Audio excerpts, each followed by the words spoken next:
Hi, my name is Steve Blyle, and I'm a welder. From fabrication and repair shops to backyard garages, arc welding is one of the most common and versatile methods of joining metal. This is the SMAW, or shielded metal arc welding process. Electric current from a welding machine produces an arc between the base metal and a consumable electrode, which is the welding rod. That arc burns the flux coating on the rod, creating gases that shield the weld area from coming in contact with oxygen in the air.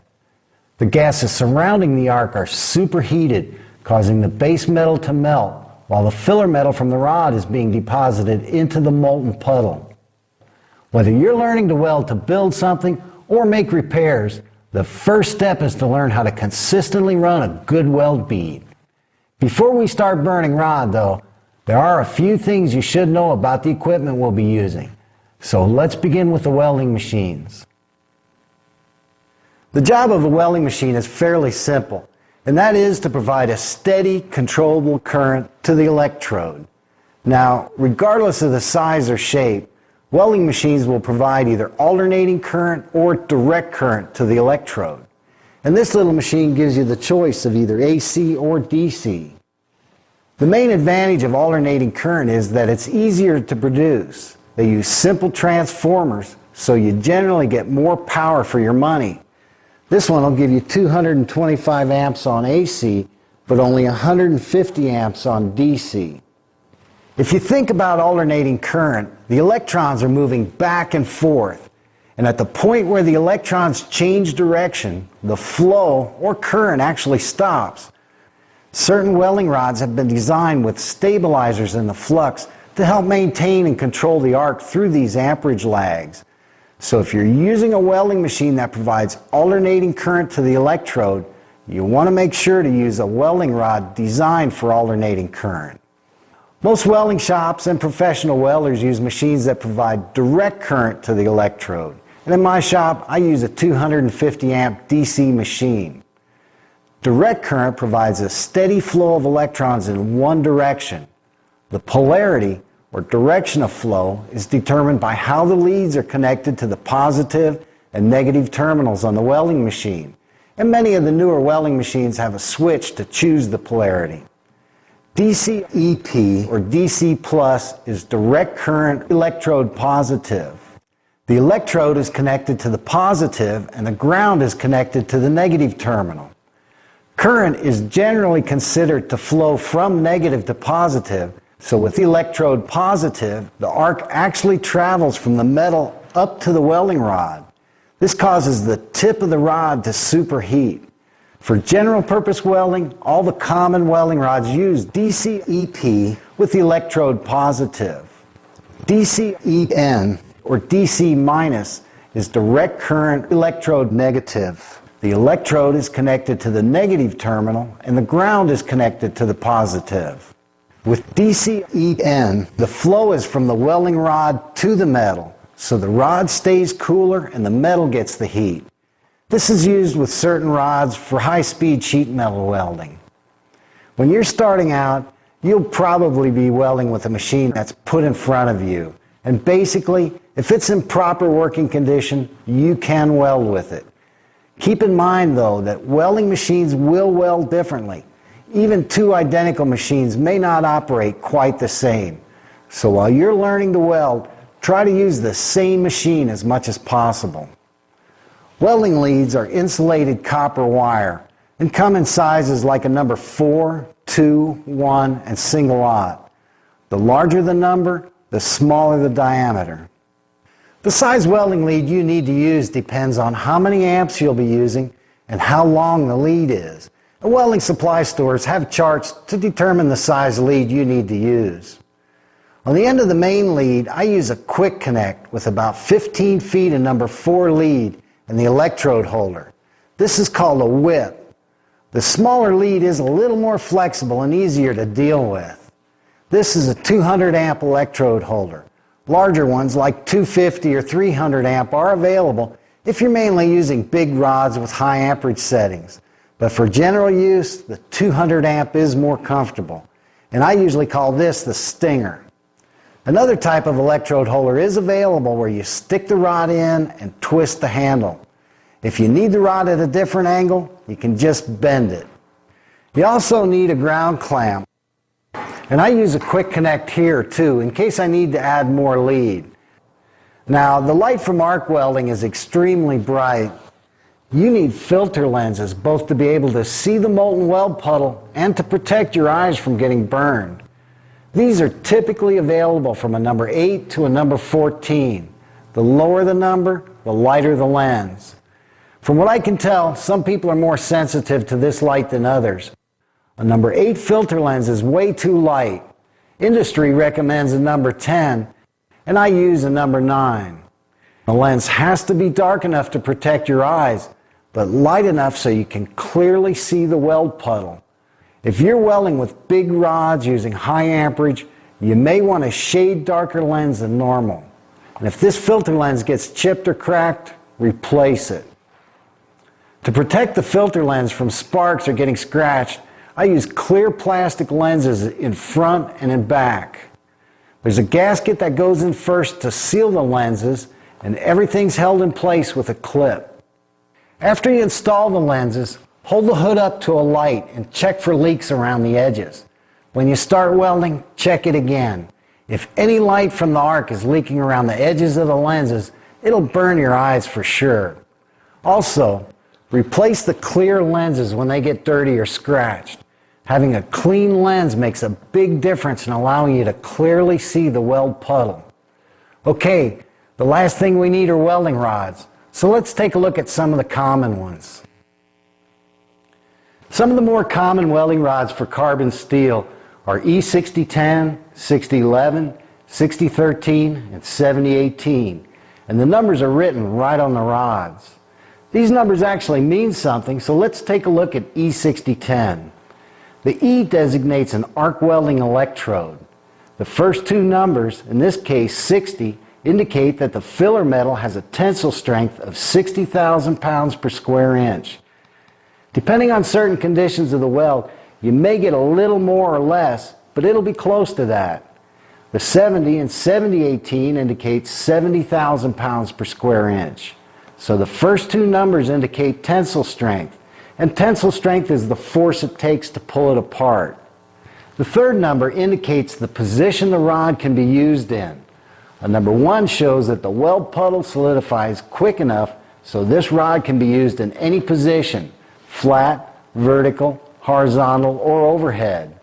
A number 2, like in 7024, indicates that the molten puddle remains so fluid this rod can only be used in the flat position or for a horizontal fillet, which is more or less flat.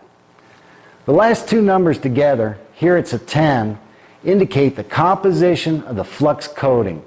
And this flux is what makes the whole arc welding process possible. As it burns, a gas is created that purges the weld puddle, keeping the oxygen in the air from mixing with the molten metal, which could cause gas pockets in the weld bead called porosity. The flux also helps stabilize the arc, and it lifts impurities from the molten metal. When the flux cools, it forms a slag coating over the hot weld bead, providing more protection from the air. There isn't a magic welding rod that just does everything. You may find one that you like to use and that produces good results, but basically welding rods can be put into one of two groups: fast freeze or filler. The fast freeze rods, 6010 and 6011, have a strong arc force that provides deep penetration. A light flux coating makes the molten weld puddle clearly visible, and the weld puddle solidifies relatively quick, leaving distinct ripples in the finished weld bead. Filler rods, 6013, 7018, and 7024, don't penetrate as deep. They build up weld bead. A heavier flux coating covers the weld puddle, keeping it more fluid, allowing for a smoother finished weld bead.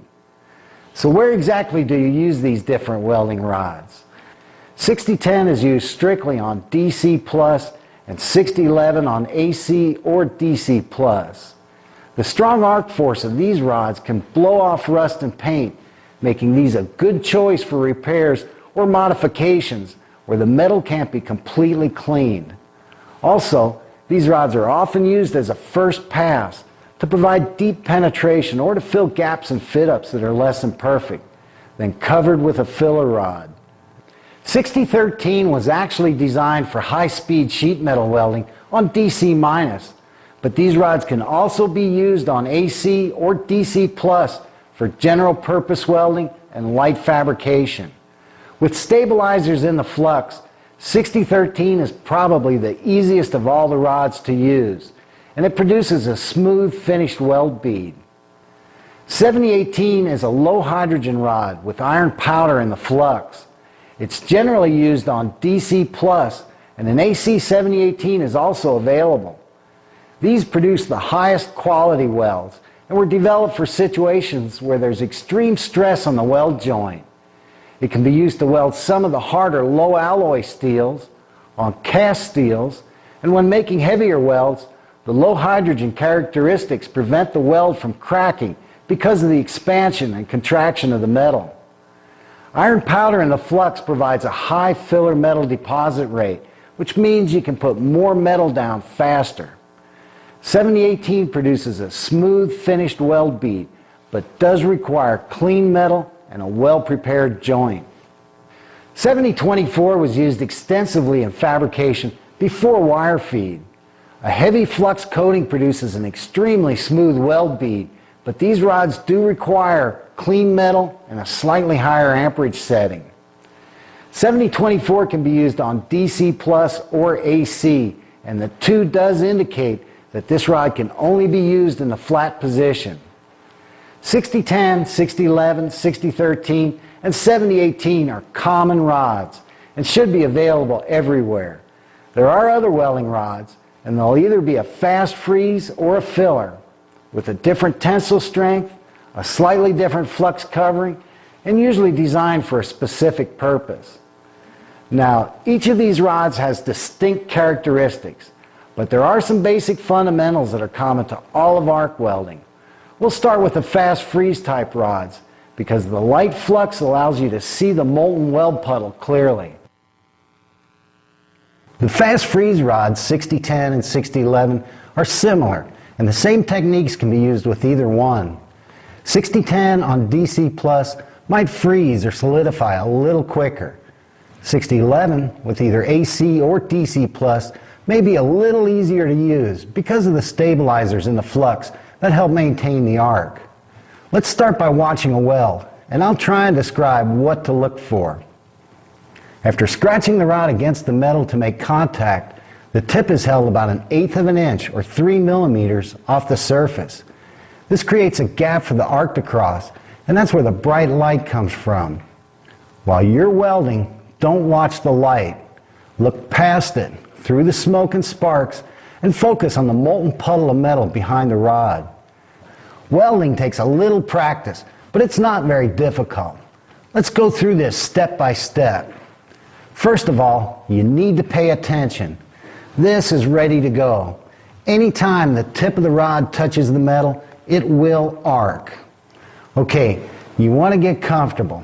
Welding rods burn for about a minute, and it's a long ways out to the tip of the rod. So get comfortable and relax. Rest your arm on the table and use both hands on the stinger so you can be as steady as possible. When you're all set, either reach up and flip your hood down, or you can adjust the knobs on the side to flip the hood down with a nod. Starting the arc is like lighting a match. Drag the rod right against the metal. When it lights, bring the tip up and move back to the start. A scratch start gets the flux burning, forming the gases that purge air away from the molten puddle. To avoid leaving arc burns all over the metal, try to scratch right where you intend to weld. I usually hold the stinger with my thumb on the release lever. If the rod ever sticks, just open the stinger, then go back and break the rod off. If you're relighting a rod, the flux may be broken off a little at the tip.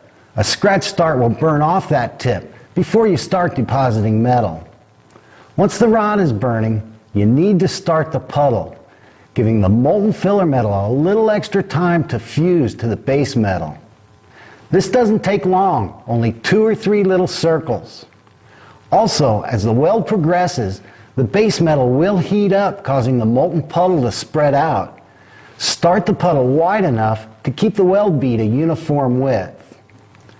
During the weld, the tip of the rod is held up off the metal. This is called the arc gap. Having control of this arc gap is one of the first and may be the most important thing you need to learn. As you're moving along to build weld bead, the rod is being consumed, so you also have to be moving in. And the whole time you need to maintain a constant, uniform gap between the tip of the rod and the base metal. If the tip of the rod is jammed right down on the metal, the arc doesn't have time to heat up the base metal. The weld bead kind of squirts out the back, not tying in well on the sides. If the arc gap is too long, the arc itself can jump around.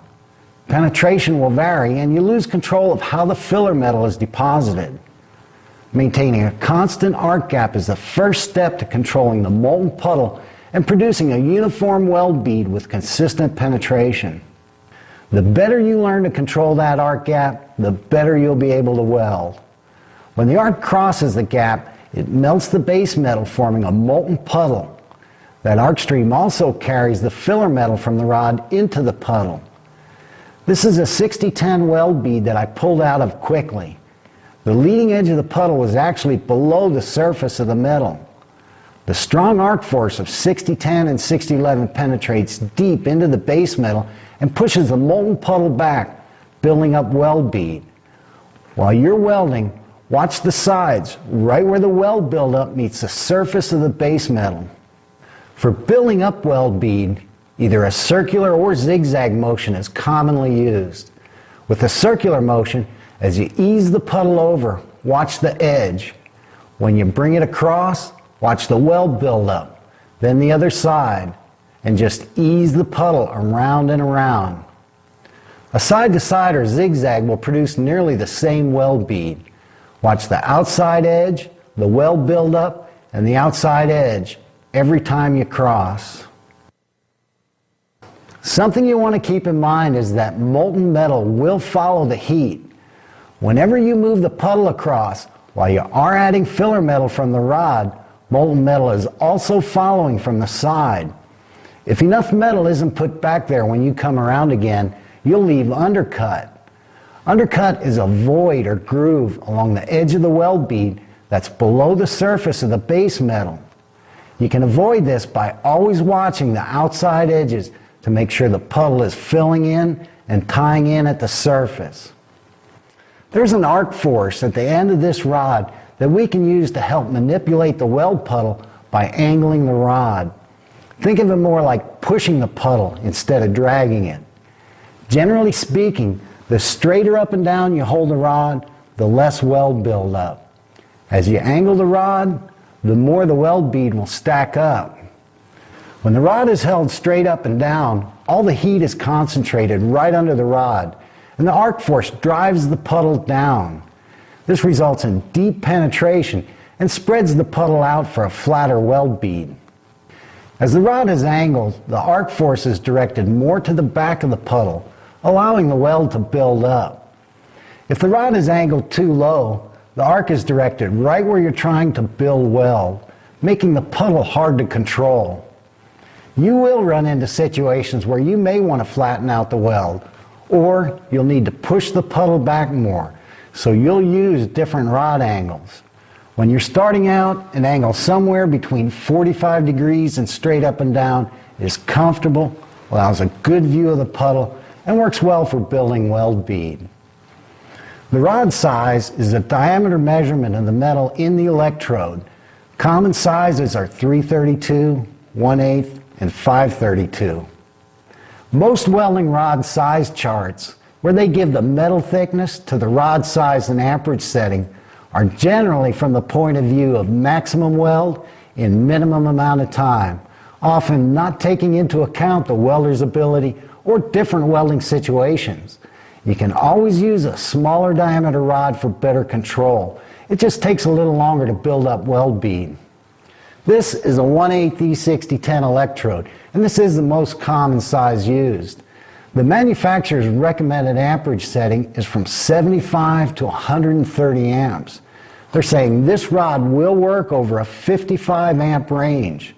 The specific amperage setting is considered a variable and depends on metal thickness, position of the weld, and the welder's ability. The whole purpose in arc welding is to get the base metals hot enough to melt, forming a molten puddle. If the amperage is set too low, the base metal doesn't get hot enough, and the puddle looks like it's following the rod around. If the amperage is set too high, the base metal gets too hot. The stronger arc force gouges deep into the base metal and pushes the puddle back. When the amperage is set about right, the puddle will spread out and the outside edges tie in immediately. You can ease the puddle around, kind of pushing it with the movement of the rod. Depending on each welding situation, the amperage setting can change. Thicker metal dissipates the heat, so you need a little more amperage. Thinner metal will get hot fast, so you can use a little lower amperage. The final amperage setting is determined by what the molten puddle is doing. You do need a place to start, so try about the middle of the manufacturer's recommended range, and don't be afraid to go up or down a little bit. Welding really is about the temperature of the base metal, so we can't talk about the amperage setting without looking at the speed of progression, or travel speed. The faster you move, the less time heat is put to the base metal, so it stays cooler. When you move slower, you're putting the heat to it for a longer amount of time, so the base metal gets hotter. When you move too fast, the metal doesn't have time to heat up, so the weld bead just skates across, not getting any penetration. If you move too slow, the metal gets extremely hot, causing the puddle to spread out, making it hard to control. When the travel speed and amperage setting match, the puddle spreads out, but it's still controllable. The sides tie in and the weld builds uniformly. As you gain more control of the rod, try using a slightly higher amperage setting and increasing the speed of travel. The higher amperage setting provides better penetration and a smoother finished weld bead. Try to weld as hot as you can control the molten puddle. To finish a weld bead, add a little extra metal before you pull out, to avoid leaving a crater that's below flush with the surface of the base metal. Circle the rod once or twice, then bring the rod up and back over the weld. While different rods may not look quite the same, these are the basic steps for all the welding rods. Scratch to get the arc going. Start the puddle wide enough to keep the weld a uniform width. Maintain a uniform arc gap with an amperage setting high enough to let the puddle spread out. Ease the puddle around using the force of the arc and watch the sides and the weld build up. Add some filler metal before pulling out over the weld bead. That's about all there is to it. For 60-10 in the flat position, try a circular motion and angle the rod to build up weld.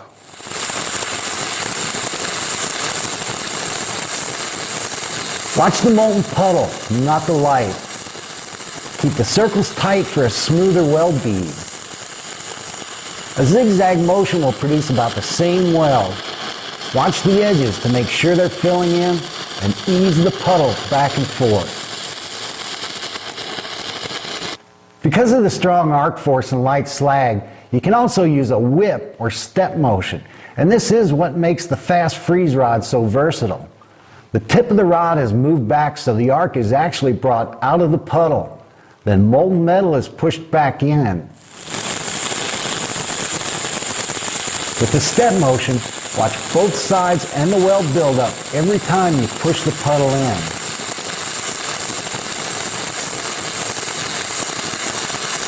This kind of rod movement can be used for deep penetration by digging down on the backstroke, then filling the gouge in. On thinner metals, where you don't need a lot of penetration, you can puddle, then long arc to let the weld bead cool, and puddle again. The thinner the metal, the faster this goes. The step motion can also be used to fill gaps in poorly fit joints. Keep the rod deep in the gap and bring it back, allowing the metal to cool. Then push a little more metal in to fill the gap and let it cool again. The step motion may not always look real slick, but it's usually covered with another pass. So far, we've been welding in the flat position. For a vertical with 60-10, you can run either uphill or downhill. Downhill is easier, but there's less penetration and weld buildup.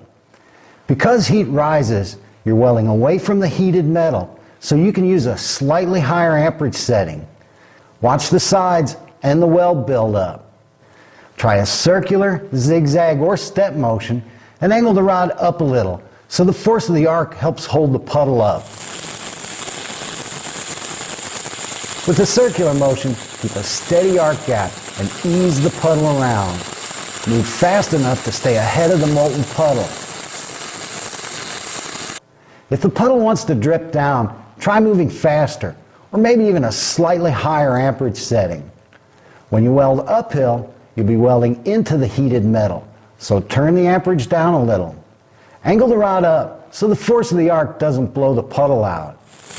An uphill weld really gouges into the base metal, making undercutting a potential problem. So pay particular attention to the sides of the puddle and watch the weld buildup underneath the rod. If the base metal gets too hot, the puddle may fall out, or you might burn a hole right through the metal. Mess with the amperage setting and your travel speed until you can carry that puddle right uphill. A horizontal weld is a cross, and you want to angle the rod to push the puddle up. Keep the rod nearly perpendicular to the metal or angle into the weld a little bit. If you angle the rod too far, the arc force can blow the puddle out. Using a circular motion, keep a steady arc gap and just ease the puddle around. Every time you bring the rod down, the molten metal will follow the heat. Make sure you push the puddle up and watch the top side. If the bead is wanting to sag down, try a faster travel speed to keep the base metal cooler. That leaves us with overhead, straight up and down. Overhead is about the same as welding flat, just a little more awkward. The real challenge is to find a comfortable position so you can keep the rod steady. Your welding hood should have an adjuster to help hold it up, so you don't have to bend your neck back so far. Now, believe it or not, the molten puddle doesn't want to fall out. Unless you blow it out with the arc force, the molten metal wants to stay with the heat. It likes the heat. Hold the rod nearly straight up and down or angled slightly in the direction of travel, away from the weld. Try a circular motion and just make the puddle look the same as when you're welding flat. All the sparks will be coming your way, so wear protective clothing like a leather coat, some good gloves, and I like to cover my ear with a hat. Getting burned is a little distracting when you're trying to run a good weld bead. 60-10 and 60-11 won't give you a smooth finished weld bead, but they do provide deep penetration in weld joints and when making repairs. 60-13 welding rods were developed for welding sheet metal on DC-. The rod is held perpendicular to the metal with a tight arc, and the travel speed is as fast as you can go without having the weld bead skip. Today, 60-13 is more often used for general purpose welding with AC or DC+, and it is a good rod for the small, low amperage welding machines. One of the first things you'll notice about 60-13 is that there's a heavier slag coating on the weld bead. The slag even covers the top edge of the weld puddle. This keeps the puddle more fluid, helping to produce a smoother, finished weld bead. Typically, 60-13 is available in 332, 1/8, and 532. 1/8 is the most common size used, and try starting with an amperage setting around 130 amps on AC or 115 amps on DC. Because of the slag covering, the differences in the appearance of the weld are a little more subtle, but when the amperage is set too low for the situation, the puddle will follow the rod around, taking longer to tie in on the sides. The heavier slag may even interfere with the arc. If the amperage is set too high, the molten puddle and slag are extremely agitated and remain molten longer. When the amperage is about right, the weld puddle spreads out, tying in and moving easily with the motion of the rod. In the flat position, you can run straight or try a little side-to-side motion. Angle the rod somewhere between 45 and 90 degrees to build up weld bead. Scratch start the puddle, and maintain a short arc gap, even to the point of lightly resting the tip of the rod on the metal. Watch the puddle. The slag covers the top edge, but you can still get an idea of the weld buildup. Watch the sides to keep the weld bead straight, and just ease the puddle side to side.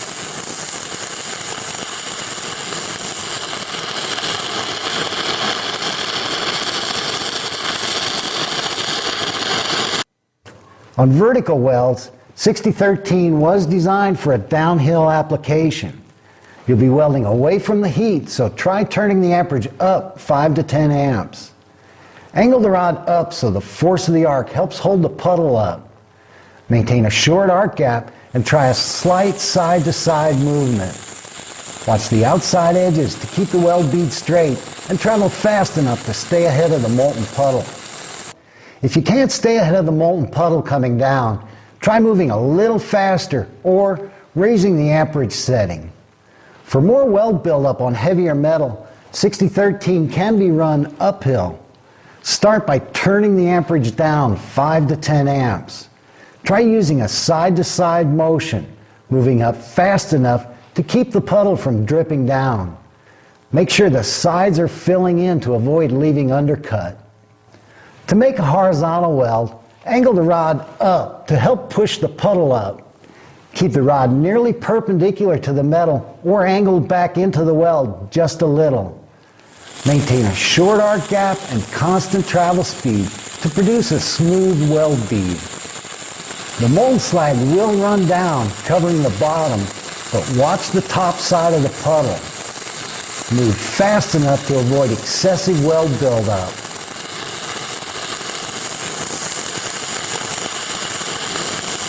While you're learning to weld horizontally, don't try to carry too much metal. Keep the weld bead small. If you need more weld, you can always run a second pass above the first one. Overhead with 6013, like every other type of welding rod, is awkward. Hold the rod straight up, or, because of the mild arc force, you can angle it back into the weld a little bit, and try a slight circular motion. The heat of the weld is going straight up, right where you want it. So if you can get in position to maintain a short arc gap and uniform travel speed, overhead will produce a good weld. 6013 is the favorite rod in many home shops. They're easy to light, they maintain the arc, and produce a good-looking finished weld bead.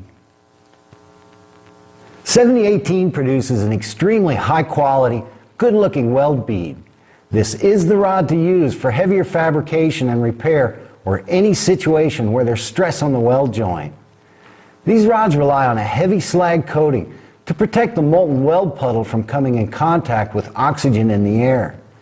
This heavy slag makes 7018 run a little different than the other rods we've looked at. With the fast freeze rods, 6010 and 6011, the molten metal in the weld puddle is completely visible. Slag covers the top edge of the molten puddle with 6013, but the filler metal and slag solidify pretty much at the same time. With 7018, the entire weld puddle is covered by molten slag. The filler metal actually solidifies underneath, while the slag stays molten on top. If you keep in mind that what you see is molten slag and understand what the metal is doing underneath, 7018 is fairly simple to use. And even though the metal is solidifying underneath, watching the molten slag behind the rod will give you an idea of the weld buildup. 7018 is a little more sensitive to arc gap and rod movement. Make sure you're comfortable so you can be as steady as possible. A scratch start will get the flux burning before you deposit any metal. If you're relighting a rod, there's usually slag covering the tip. You may have to bump the rod to break that slag, then scratch to get going. Once the rod is lit, start the puddle. Besides tying in and getting started wide enough, this gives a little extra time for the gases to cook out of the molten puddle. If you move too quick, gas pockets may cause voids in the weld bead called porosity. Most times they're not even visible until you grind into the weld bead. Porosity can also be caused by welding on metal that's rusted, painted, or has any contaminants on it like oil or grease. 7018 does require clean metal.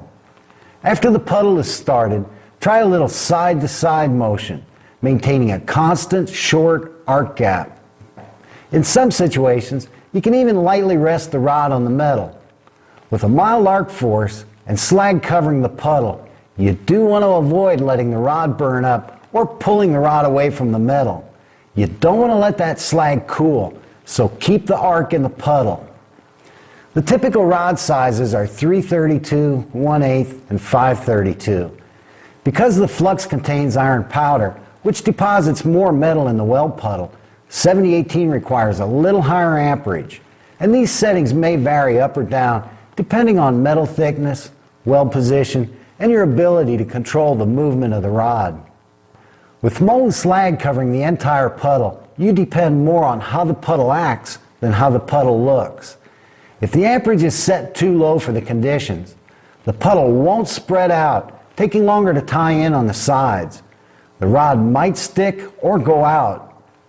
If the amperage is set too high, the puddle is agitated and extremely fluid. Little balls of metal might dance off to the sides, causing excessive weld spatter. When the amperage is about right, the slag solidifies back from the rod. The sides tie in and you can ease the puddle side to side. Here again, as you gain control of the arc gap, rod movement, and travel speed, you'll find that 7018 runs easier and cleaner with the amperage set a little to the hot side. The angle of the rod not only affects how the filler metal is deposited, but how the molten slag will behave. If the rod is held straight up and down, the slag can get in front of the weld puddle. If the rod is laid too far down, the flux coating won't burn evenly and the rod may stick. When the rod is angled between 45 and 90 degrees, the slag is forced back where it belongs, over the molten filler metal. Welding in the flat position is fairly simple. Remember to relax, get comfortable, and use 2 hands on the stinger. Try to maintain a short arc gap and constant travel speed. Watch the outside edges of the puddle to make sure they're fusing and staying even. Look behind the rod for an idea of the weld buildup. In the flat position, even 532 rods are fairly easy to control if your welding machine can produce enough amperage and there's plenty of metal to carry the heat. For a horizontal, we'll be welding across. If you're just starting out, try using a 332 rod. The smaller puddle is a little easier to control. Normally, I weld from left to right because I can see the puddle better. For 7018 in a horizontal, I move from right to left. You can weld in either direction, whichever is more comfortable. Angle the rod up and back into the weld a little. The puddle is fluid, so keep moving to avoid excessive weld buildup. Molten slag will cover the bottom, but watch the top side to keep the bead straight and avoid undercut. If the weld bead wants to sag, try increasing the travel speed. You want to go slow enough to let the molten metal fuse, but fast enough to keep the base metal from overheating, which causes the puddle to get more fluid and sag. Vertical welds with 7018 are made uphill. Start at the top and scratch down to where you want to start the puddle. You can run straight up or use a side-to-side movement. When I do this, it feels like there's a slight arc in the motion. Move across the center relatively quick. As soon as the puddle ties in on the side, cross back and keep on going. The amperage setting and travel speed go hand in hand, especially when you're going uphill. Maintain a constant short arc gap. Don't let the rod burn away, and don't jam the rod into the puddle. As you gain experience, you can carry more metal, but try starting out with a 332 rod and keep moving. You don't want the base metal overheating, which is the main reason the puddle falls out. Overhead with 7018 produces an excellent weld. The heat is going right where you want it. Try about the same amperage you'd use for welding flat and hold the rod nearly straight up and down or angled slightly into the weld. You can run straight or try a little side-to-side motion to carry more metal, and you can carry quite a bit of metal overhead. Get comfortable and be creative if you have to. When you can control the rod movement, that metal will stay up there. However, because the slag remains molten longer, the slag can drip. I usually wear a leather welding jacket for overheads. You will be right underneath the weld. 7018 takes a little more practice, but it's well worth the time to learn how to use this rod. Well, that's about it. I hope I've given you an idea of what to do and what to look for to run good weld beads. As you're welding, concentrate the whole time you're burning that rod and focus on the molten puddle. Do whatever it takes to make that puddle do what you want it to do. There isn't anything automatic about arc welding. You need to put that metal where it belongs and learn to see the weld as it's going in. When you're done, inspect every weld you make. If what you did worked, do it again.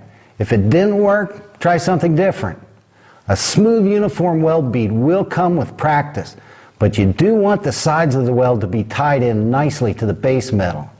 If the sides aren't tied in, you may be moving too fast, jamming the rod into the puddle, or running too low of an amperage setting. Moving too slow will overheat the base metal. Long arcing will produce an inconsistent weld bead with excessive spatter. Everybody welds a little different, so watch other welders if you get the chance, and develop a style and rhythm of your own. Practice with different types and sizes of rods, and remember, arc welding is about making one good weld bead at a time.